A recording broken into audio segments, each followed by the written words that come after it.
Olá pessoal, a gente vai dar início aqui à nossa aula de Sociologia.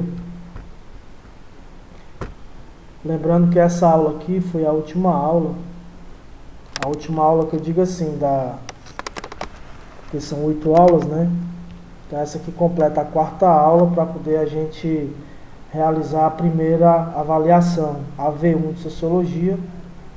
E quando for no final das outras disciplinas, dos outros temas, quer dizer, de Sociologia, a gente faz a última prova.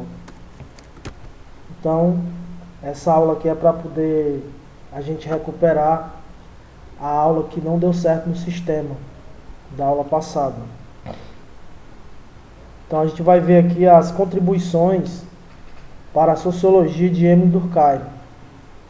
Só lembrando que as primeiras aulas de Sociologia a gente fez abordagem sobre o pensamento de Augusto Comte, sobre o positivismo, as fases que a humanidade avança e atravessa para poder atingir o chamado progresso, na concepção de Augusto Comte.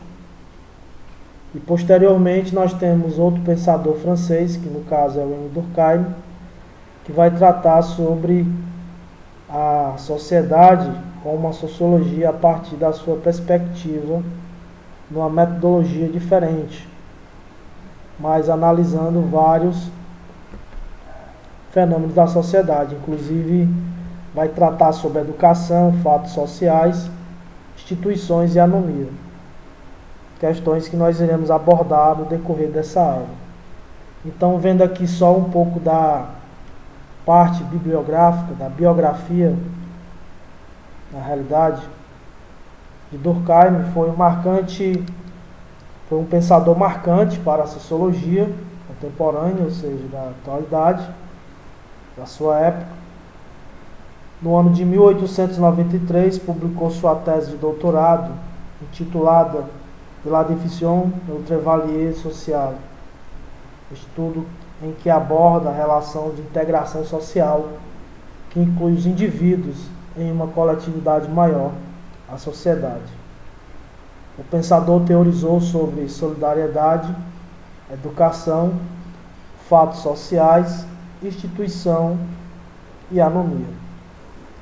Então esse pensador ele vai fazer uma reflexão com base em toda essa contextualização, que vai incluir a sociedade, os fatos sociais e as instituições, que inclui a família, a igreja, a educação, entre outros fatores. Ele vai fazer a sua abordagem sociológica tentando trazer uma explicação metodológica, científica, para cada situação. A teoria sobre o fato social, segundo Durkheim, consiste em maneiras de atuar, de pensar e de sentir, que atuam determinada força sobre os indivíduos, obrigando-os a uma adaptação às regras da sociedade em que estão inseridos. Nem toda ação de uma pessoa em sociedade pode ser considerada um fato social. Para ser estimado como tal, necessita atender a 3 condições, que ele vai chamar de generalidade, exterioridade e coercitividade. Então esses pontos ele vai analisar um por um, mostrando a condição de cada um dentro da sua realidade. Então, para Durkheim, o indivíduo na sociedade, quando ele nasce, quando ele trata de indivíduo, ele está falando da pessoa, né, humana. Fato social, para a visão de Durkheim, é justamente aquele indivíduo que nasce em uma sociedade e que dentro dessa sociedade ele é obrigado a se adaptar e submeter às regras da sociedade, para que tudo isso ocorra de forma organizada e equilibrada, né? E isso ele vai chamar de fato social porque é necessário nessa condição de manutenção do indivíduo na sociedade, funcionando de forma, pode-se dizer, adequada, ele vai chamar de fato social. Para isso, se faz necessário uma adaptação. No caso, a gente pode explicar de forma simples, são justamente as regras, os valores, as leis. Quando o indivíduo nasce, tudo isso já existe. E a partir dessa existência, ele nasce e a partir daí ele vai se educando, vai se adequando a essa realidade. Então, com base nessa posição, nessa reflexão sociológica de Emile Durkheim, ele vai explicar o que seria a coercitividade. Então, a coercitividade está ligada a uma característica alinhada com o poder e a força, na qual os padrões de cultura de uma sociedade se colocam de maneira imposta aos indivíduos. A coercitividade está ligada a uma característica alinhada com o poder e a força, na qual os padrões de cultura de uma sociedade se colocam de maneira imposta aos indivíduos. Quando se trata de coercitividade, aqui na concepção de Durkheim, ele está falando de quê? De força, coerção.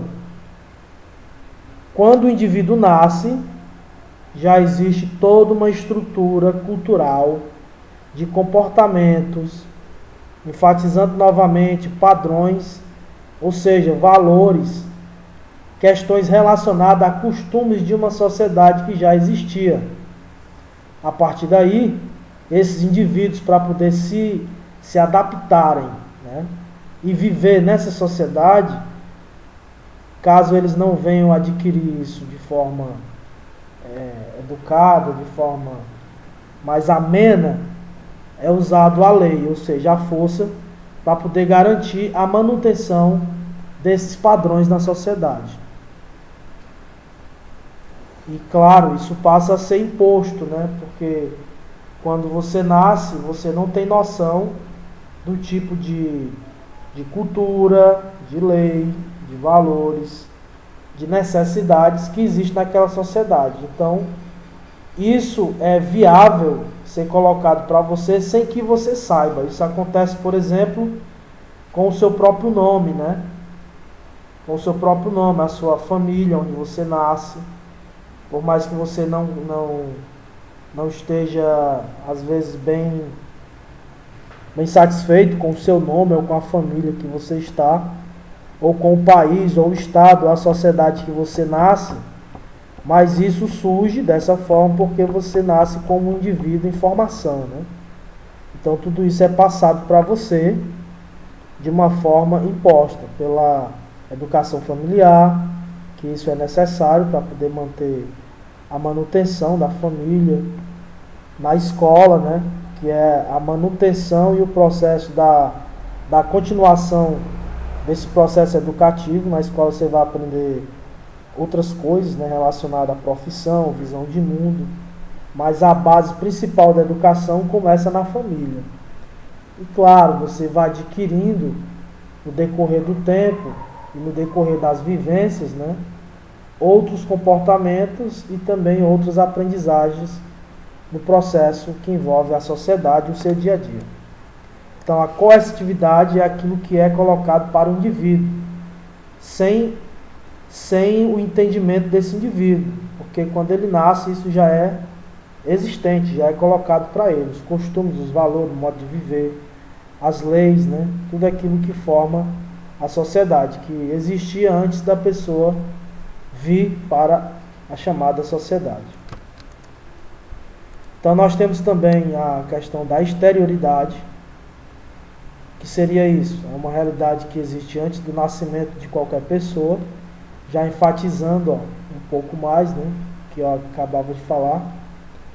Significa afirmar que quando o indivíduo nasce, há, portanto, uma sociedade sistematizada, ou seja, organizada, com seus costumes, leis e padrões, que inclui também o sistema monetário, ou seja, o sistema econômico, entre os outros fatores. Com toda essa realidade em vigência, cabe ao indivíduo buscar compreender através da educação, sobretudo, aquilo que passa a ser necessário à vida em sociedade. Então, quando se trata de exterioridade, está tratando daquilo que é exterior ao indivíduo, é aquilo que ainda não existe dentro da mente dele, dentro da concepção de mundo dele, dentro do entendimento dele para o mundo. Então, aquilo que está fora, aquilo que é externo à compreensão humana, aliás, ele passa a adquirir em sociedade. Ele passa a desenvolver um aprendizado na questão externa, né, do mundo que ele está vivendo, que é a sociedade. A partir daí ele vai adquirir e vai compreender tudo isso, né, todos esses costumes, tudo aquilo que é necessário para a sua condição de vida e a sua vivência através da educação e o aprendizado que é trazido, né, nas instituições como um todo, família, igreja, entre outros. Ok? Então aqui a gente vai abordar o outro tema que Durkheim fala, que é a chamada generalidade, que seria isso, né? Os fatos sociais são ligados de forma coletiva, são realidades que não existem para um único indivíduo isolado, mas há uma situação que passa a ser desencadeada para todo o grupo ou para a sociedade como um todo. Por exemplo, tudo que as pessoas falam, pensam ou passam a realizar, independentemente de seus interesses individuais, tudo isso é parte de um comportamento antes organizado e definido pela sociedade. Então, o que seria a generalidade? É aquilo, gente, que é generalizado, ou seja, é um conhecimento que não parte somente para o entendimento isolado de uma única pessoa, é algo amplo, que vai atender uma coletividade, que vai atender uma amplitude dessa camada social como um todo.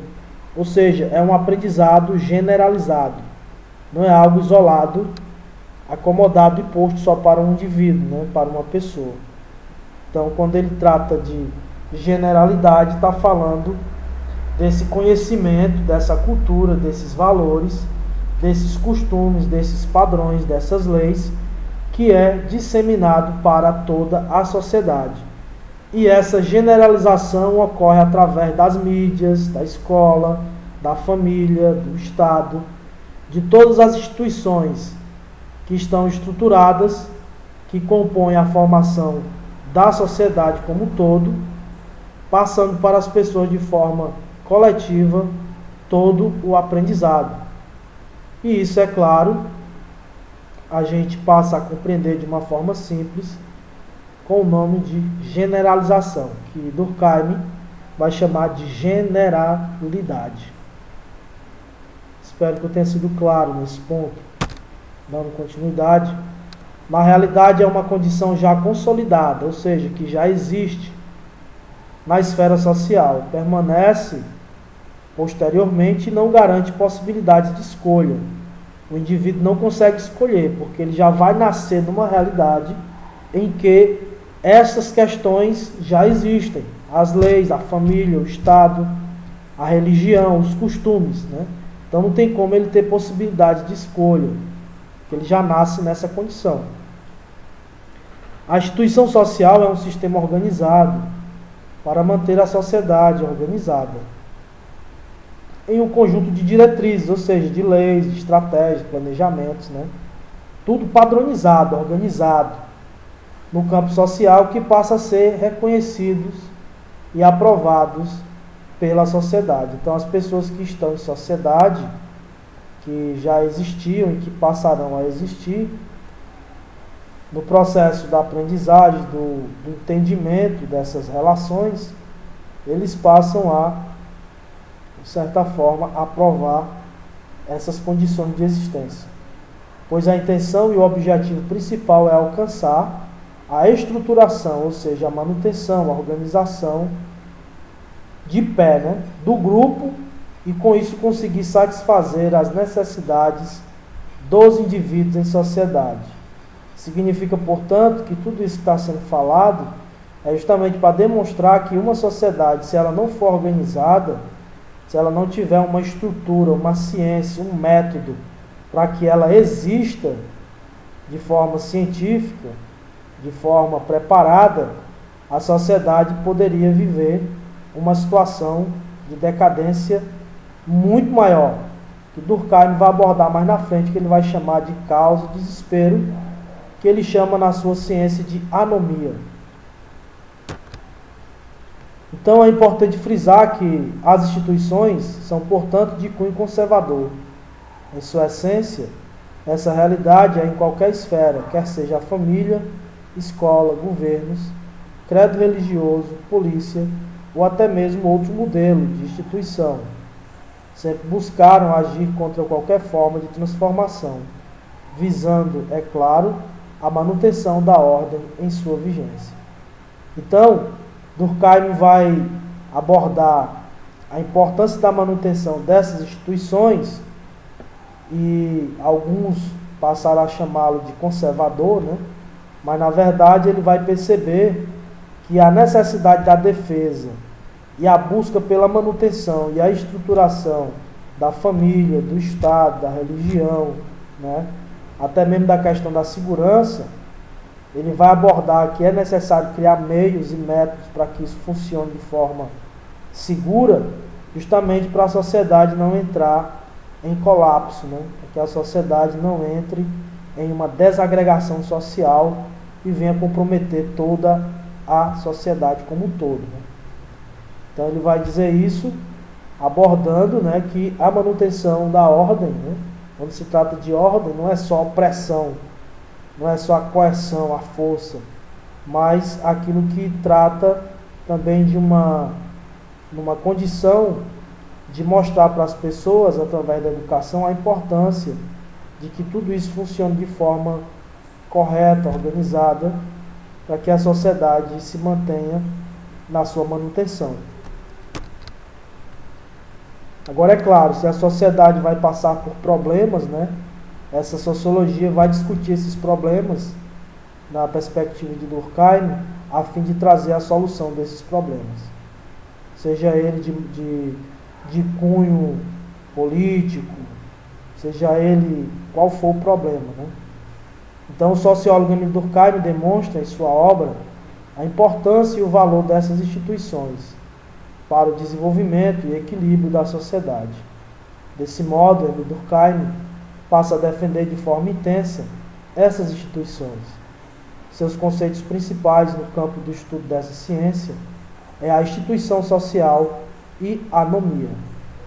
Ou seja, para Durkheim, as instituições sociais são meios significativos para poder trazer a garantia da ordem do terreno da sociedade, sendo elos que unificam os chamados cidadãos em favorecimento de uma construção social.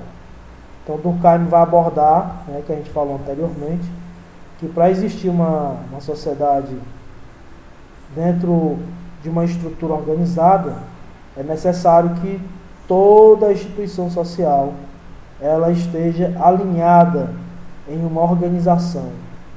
Para quê?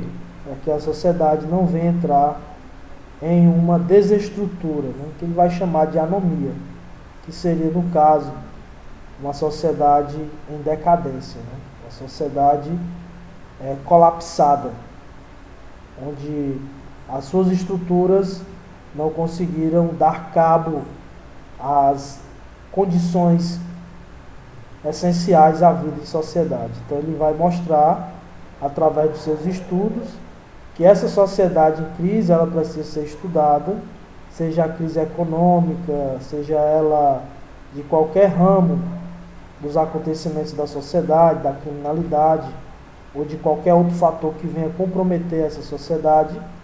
Ele aponta a necessidade de estudar, diagnosticar, compreender esses problemas e a partir daí trazer uma solução sensata, pensada, né, para esses problemas, para evitar um estado de anomia, que seria o caos, né? Que todos sofreriam com isso, é claro, dependendo dos impactos dessa anomia.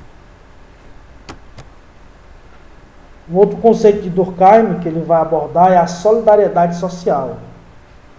Essa mesma solidariedade social, segundo Durkheim, é resultante de dois tipos de consciência coletiva, que na realidade significa a combinação das consciências individuais de todos os seres humanos ao mesmo instante, pois a consciência coletiva seria condição responsável pela capacidade de formação de valores que envolve os valores comportamentais e morais, que desempenham uma influência externa aos indivíduos na hora de decidir sobre suas escolhas. A unidade somada da consciência coletiva individual, juntamente com a consciência coletiva, forma o ser social. Então, para Durkheim, quando se trata da solidariedade social, ele vai dizer que a solidariedade social seria essa formação de valores e comportamentos morais, né? Quando se fala de comportamentos morais, está falando da ação prática, daquilo que você aprende em sociedade, aquilo que deve ser feito em sociedade, a questão da ética, a forma de você tratar, se comportar e atuar dentro da sociedade. Então ele entende que toda essa combinação, todo esse entendimento faz parte de uma consciência e que essa consciência ela passa a fazer parte de uma coletividade. E essa coletividade faz com que a sociedade ela funcione. Então vai ser chamado de solidariedade social. Por exemplo, por mais que você não conheça uma pessoa X, mas aquela pessoa exercendo uma profissão, ela está de forma atuando para que atue na necessidade de uma outra pessoa, ou através de uma profissão, através da medicina, através do professorado, ou através de uma outra profissão ligada a algum tipo de técnica, né, ou função, para que atue na necessidade de uma outra pessoa, para que essa sociedade funcione. Então, Durkheim vai chamar de solidariedade social, ou seja, é uma influência externa que atua a partir de um conhecimento externo de fora. O indivíduo não nasce com essa prática, com essa moral, com esse entendimento, e isso passa a fazer parte dos indivíduos em sociedade. E na hora de decidir sobre suas escolhas, essas escolhas partem de uma reflexão, mas uma reflexão que também está relacionada ao coletivo, né? Que ele vai chamar de unidade somada, ou seja, uma união dessa unidade, dessas consciências, né? Que ele vai chamar de consciência coletiva, e a partir daí forma a sociedade, forma o ser social, porque a sua necessidade na sociedade vai depender um do outro. Não existe um isolamento, há uma ligação de todos com todos, por mais que não se perceba isso. Na perspectiva sociológica de Durkheim, uma sociedade só consegue existir se houver de fato uma condição de consenso entre os membros, constituída em sociedade, ou seja, os indivíduos. Esse mesmo consenso se configura, ou seja, se forma, né, se mantém de maneira básica no processo de adequação da consciência individual para uma consciência coletiva. Desse modo, dependendo do grau de consenso, há duas maneiras de solidariedade. Ele vai chamar de solidariedade mecânica e a outra de solidariedade orgânica, né? Então tem que haver um consenso, ou seja, as pessoas elas devem ter esse conhecimento, esse entendimento dessa cultura, do modo de agir, de atuar na sociedade, mas esse consenso tem que ser coletivo. Se for algo separado, essa solidariedade social ela não funciona. Ela não tem como manter a ordem, né? As coisas funcionando como deveria. E com base nessa visão de consciência, né, de análise de Durkheim, ele vai dizer que existem dois tipos de sociedade, que a gente vai ver agora, que é a solidariedade mecânica, que é um tipo de sociedade, né, e a solidariedade orgânica. Então aqui a gente vai ver que na sociedade primitiva, os homens desse período se organizavam socialmente com base em suas semelhanças psíquicas e sociais, incluindo os membros individuais. Nesse tipo de sociedade, os indivíduos que nela habitavam, compartilhando dos mesmos costumes sociais. Agora, no que se refere à solidariedade, Durkheim vai abordar sobre as ditas sociedades modernas e complexas, que passou a denominar de solidariedade orgânica. Então, na solidariedade mecânica, existe um exemplo muito simples para entender a solidariedade mecânica. Por exemplo, uma tribo. Numa tribo não existe lá um ensinamento do jeito que a gente conhece no mundo moderno, aqui no nosso mundo, né? A nossa sociedade. Lá a criança nasce e ela cresce e existe uma percepção, uma observação do cotidiano e ver o pai, a mãe atuando em suas atividades diárias, e isso ocorre naturalmente, mecanicamente. E essa criança vai crescendo, vai se adaptando, vai percebendo, e com o passar do tempo ela aprende a fazer a mesma coisa. Isso passa a ser repetitivo, por isso que chama sociedade mecânica. Isso ocorre, de uma passagem de vivência cultural para as gerações. Mas isso acontece de forma permanente porque essas sociedades são menores. São grupos menores. Isso acontece com maior eficiência, diferentemente de uma sociedade maior, Aqui no caso ocorre isso mais em sociedades menores. Numa tribo, a criança vê o pai trabalhando a lança, desenvolvendo ali como é que faz a caça, como é que desenvolve estratégias de caça e de sobrevivência, como é que constrói o seu habitat, para a sua moradia. Isso ele aprende na sua vivência, na observação. Por isso que ele vai repetir isso, quando ele aprende, ele vai repetir isso de um dia para o outro, por gerações e gerações, isso mecanicamente. Então, ele vai chamar de solidariedade mecânica, que acontece nessas sociedades. Aí, no caso aqui, na solidariedade orgânica, o que ele vai dizer? Nesta consolidação de sociedade, cada membro, indivíduo, possui uma função e dependerá um dos outros indivíduos para poder sobreviver. A sociedade de solidariedade orgânica é consequência das diferenças sociais, sendo que essas distinções passam a unificar esses indivíduos através da necessidade de troca de serviço e pela interdependência de todos eles envolvidos. Aqui há uma diferença. Na tribo, naturalmente se aprende uma condição, todos são iguais naquela condição de existir, e você vai fazer mecanicamente o que você aprendeu por outros, pelo seu pai, que você viu na convivência, aquele aprendizado, e vai repetir isso normalmente, naturalmente, sem precisar que alguém faça, Você já vai fazer porque é natural fazer aquilo. Na solidariedade orgânica, cada um vai ter a sua função, cada um vai ter a sua profissão, e devido à necessidade de outro que não tem aquela capacidade, você vai ter que passar para aquela pessoa, através de uma aula, através de uma explicação, através de um curso, aquela formação. Por isso que nessa sociedade que nós vivemos, que chama de solidariedade orgânica, quando se fala de orgânica, porque ela é organizada, existe uma estrutura pensada, trabalhada estrategicamente, com objetivos para que ela funcione.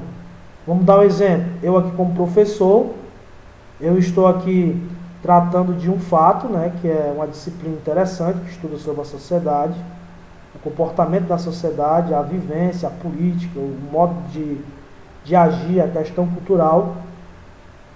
E vocês que estão necessitando agora, nesse momento, desse tipo de conhecimento, para que vocês possam exercer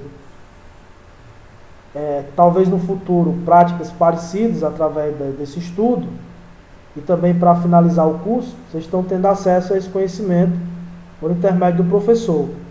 No caso aqui sou eu, Então, para que a sociedade funcione na solidariedade orgânica, os indivíduos eles passam a se unificar através da dependência um do outro, né? A gente depende um do outro para poder ter acesso a uma informação, a uma profissão, um tipo de trabalho e por aí vai. Por mais que existam conflitos, né, e divergências, mas na manutenção dessa sociedade orgânica, que é a solidariedade orgânica, né, abordado por Durkheim, os indivíduos eles dependem um do outro, porque existem diferenças, né, de profissões, de pensamento, de reflexões, mas mesmo assim há uma necessidade que ele vai chamar de solidariedade para que essa sociedade se mantenha de pé na sua estrutura, que ele vai chamar, repetindo novamente, de solidariedade orgânica, porque há uma troca de serviços, né?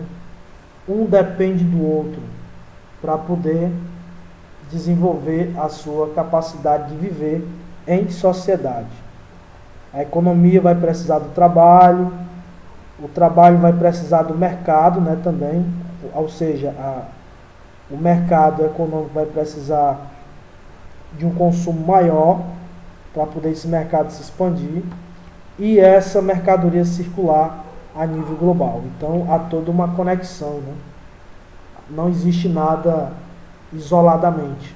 Então Durkheim vai chamar isso de solidariedade orgânica. A socialização do indivíduo ocorre porque, mesmo cada pessoa possuindo sua individualidade, dependerá dos demais. Eu acabei de falar anteriormente. Membros para poder existir, inevitavelmente, passando a se sentir parte do corpo social. Os indivíduos da sociedade que se configura a solidariedade orgânica se encontram unificados pelo laço que advém da divisão do trabalho social. Então, há uma divisão do trabalho, cada um na sua profissão, cada um no seu modo de atuar, mas há uma solidariedade, porque há uma coletividade, né, para que haja a produção. E para que isso ocorra, existe a chamada divisão social do trabalho, para que essa sociedade exista conforme os moldes que a gente conhece. Isso é um estudo analisado pelo sociólogo. Na realidade, Emile Durkheim passa a analisar e defender as instituições como família, a religião e outros, visando trazer uma ação de equilíbrio, segurança e respaldo para o bem dos indivíduos em sociedade, pois abordou que uma sociedade sem regras, bem organizadas, transparentes, sem limites, conduz os indivíduos dessa sociedade para o desespero e o caos generalizado.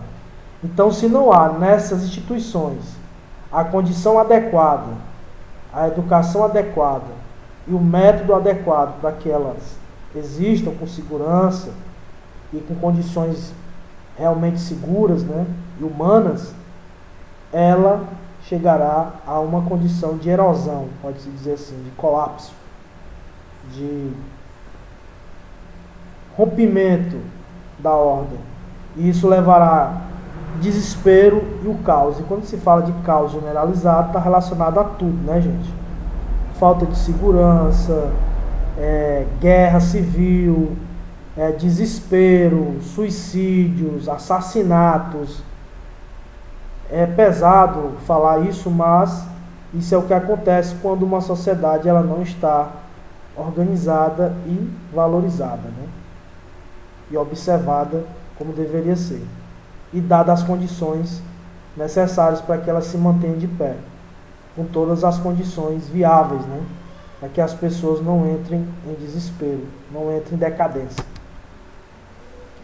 Desse modo, o sociólogo, preocupado com esse desespero que leva ao possível caos social, passou a estudar o campo da criminalidade, do suicídio, da religião. O estado de anomia é um conceito usado por este sociólogo que significa desordem, erosão social, desespero e desorganização completa da sociedade. Durkheim ele vai também tratar nos seus estudos sobre a questão do suicídio, né? Ele vai abordar que quando a sociedade ela entra em decadência, quando ela não consegue mais dar cabo das condições para que ela se mantenha existindo, as pessoas elas entram em desespero. Então, Por exemplo, na crise de 1929 e também na crise do governo Collor, que teve aqui no Brasil, muitas pessoas entraram em desespero e cometeram suicídio, né? E ele vai chamar de quê? Ele vai dizer que existem três pontos, né, importantes na sua análise para identificar o suicídio. Então existe para ele, na concepção dele, o suicídio anômico, que ele vai explicar um por um, o suicida altruísta e o suicídio individual. Então o que seria o suicídio anômico? O suicídio anômico, que ele chama de anomia, é aquela pessoa que tira a própria vida porque ela não acredita mais na sociedade em que está existindo. Quando ela começa a ver tudo se desmoronar, não arranja mais emprego, não consegue ver nenhuma solução diante da situação, né? O impacto psicológico que causa nessas pessoas, a fome, uma série de problemas que surgem quando essas sociedades entram em colapso, né? Quando os governos entram em crise e quando a sociedade não consegue atender a realidade social de cada um, muitas pessoas, levadas pelo desespero, tiram a própria vida, né?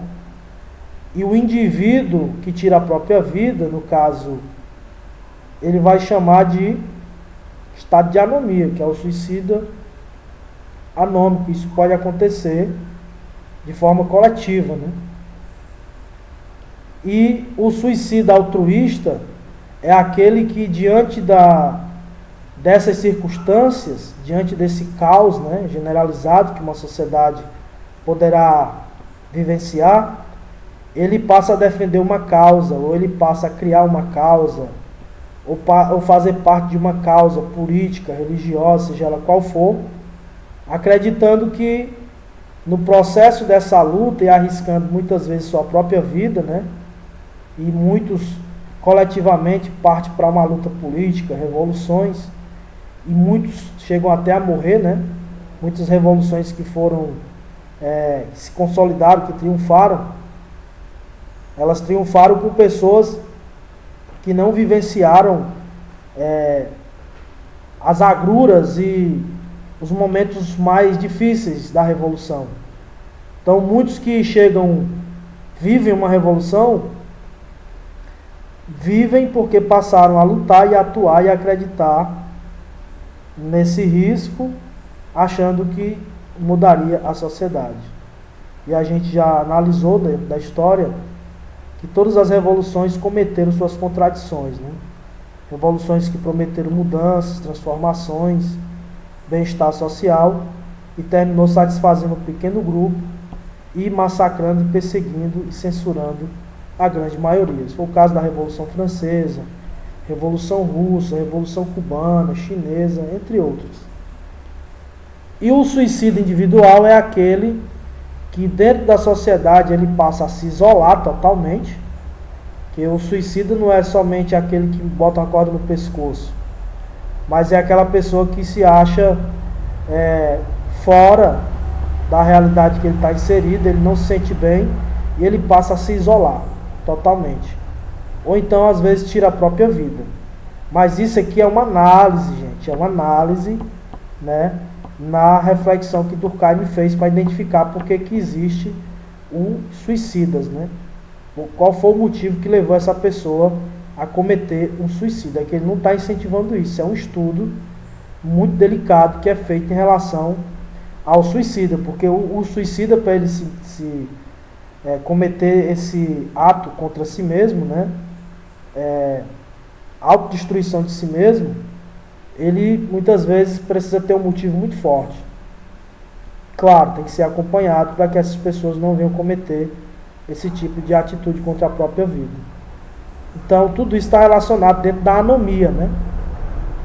E ele vai estudar também a criminalidade, ele vai apontar que a criminalidade é um fenômeno também provocado por situações que levam essas questões a acontecerem, né? E que por isso deve ser abordado e analisado para que a sociedade não chegue em uma situação de decadência total. Então é muito importante e interessante o estudo desse sociólogo, não só para a sua época, né, como também para a nossa sociedade atual.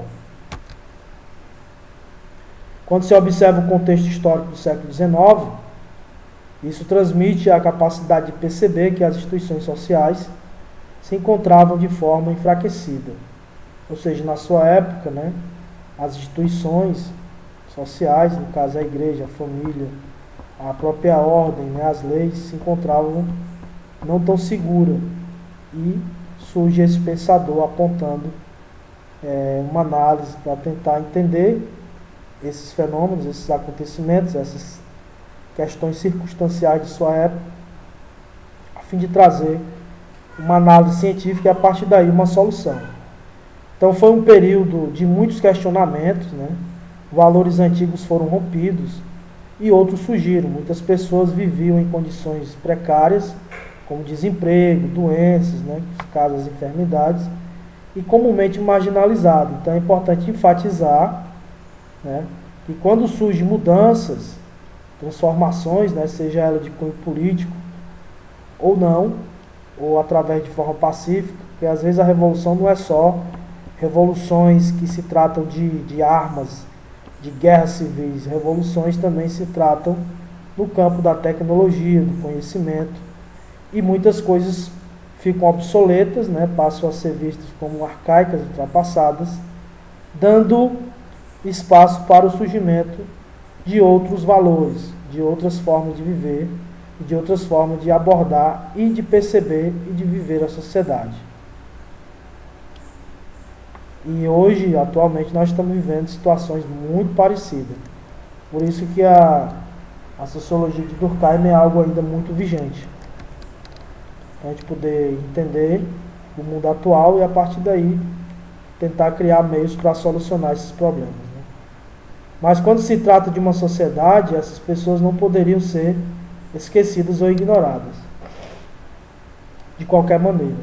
Toda sociedade, em algum momento, iria sofrer negativamente os impactos de tal situação. Durkheim, observando todos esses problemas, considerou que a sociedade se encontrava doente, em uma verdadeira patologia social, que chamou também de anomia. Então, Durkheim vai analisar que, mesmo as pessoas estando à margem da sociedade, mesmo essas pessoas estando em processo de degradação, né, que são os excluídos, dependendo da situação, ou de guerra, ou de fome, ou de desigualdade, está relacionado às disparidades sociais, ele vai dizer que mesmo essas pessoas estando vivendo nessas condições, elas não podem ser esquecidas, elas não devem ser ignoradas. Precisa ser analisado a situação e a partir daí dar uma solução.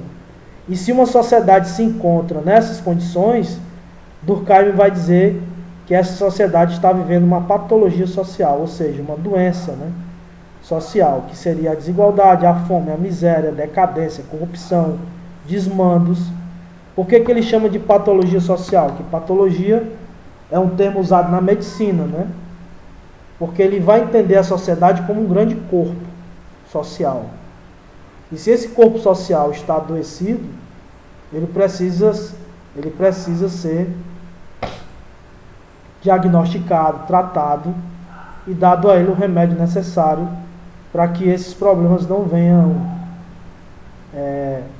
provocar em um efeito, em uma escala maior, um efeito dominó, todo um problema, que aí ele ia chamar de anomia, né, gente? Que é descalabro social, descompasso total de decadência da sociedade. Que isso é muito perigoso, né?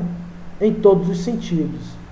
Porque uma sociedade, quando ela entra em colapso, isso passa a atingir todos os patamares da sociedade, seja do menor ao maior. Isso vai depender da onda, né, do impacto dessa sociedade. Por isso, a atenção, né, para que a sociedade ela seja uma sociedade que venha funcionar de forma correta, dando a todas essas questões institucionais aquilo que deve ser necessário para evitar a questão da criminalidade, a questão dos problemas que envolvem o tecido social, né? Para que não seja preciso amputar algum membro desse corpo social. Por isso, essa análise científica e de grande valia desse sociólogo. O Durkheim aponta que a anomia era uma enorme inimiga da sociedade, situação que deveria ser superada, e a sociedade, e a sociologia, aliás, seria a condição necessária para sanar, ou seja, resolver os problemas sociais. O papel do cientista social, no caso o sociólogo, seria buscar, pesquisar, observar, estudar, compreender e auxiliar no entendimento dos fenômenos, quando se admite, aliás, que a sociedade, de uma forma ou de outra, está interligada. Ou seja, gente, ele está apontando aí que essa sociedade que nós acabamos de estudar, né, e é a sociedade que também estamos vivendo, porque nós estamos numa sociedade, seja a época qual for, né, tudo isso tem que ser analisado. E essa sociedade não está separada. Os indivíduos, eles não estão separados. Tudo que acontece, inclusive, acaba atingindo, de alguma forma ou de outra, o tecido social. E esse tecido social que forma o corpo social. Por isso, a intenção de compreender, estudar e observar, para tentar dar uma solução correta, né, inteligente aos problemas. Então, uma sociedade que está funcionando de forma interligada, qualquer movimento de alteração afetará de maneira completa toda a sociedade. Isso significa que se algo funciona negativamente em sociedade, todos sentirão os efeitos colaterais. E se algo vai bem, todos sentirão a mesma sensação de tranquilidade e satisfação. Com base nessa reflexão, analisada em relação aos meios materiais necessários à manutenção de subsistência do grupo, sendo isso a condição que corresponde aos valores que passa a garantir a coesão, ou seja, a união da sociedade, né? A união social. Então, se a sociedade cria meios para que a sociedade vá bem, a tendência é a sociedade funcionar de forma benéfica para todo mundo. Mas se ocorre, dentro dessa sociedade, acontecimentos que fazem com que a sociedade funcione negativamente, isso também causará efeitos colaterais em toda a sociedade. Então nós temos aí uma atividade muito boa. Você vai tentar resumir essa aula no seu caderno, refletindo cada ponto, poderá ver e rever novamente o que foi analisado, e a partir daí você tem uma segurança maior, não só para a resolução da avaliação, como também para o seu aprendizado. Um forte abraço e boa prova para vocês, viu, gente? A avaliação já foi pronta e acredito que vocês terão um bom resultado.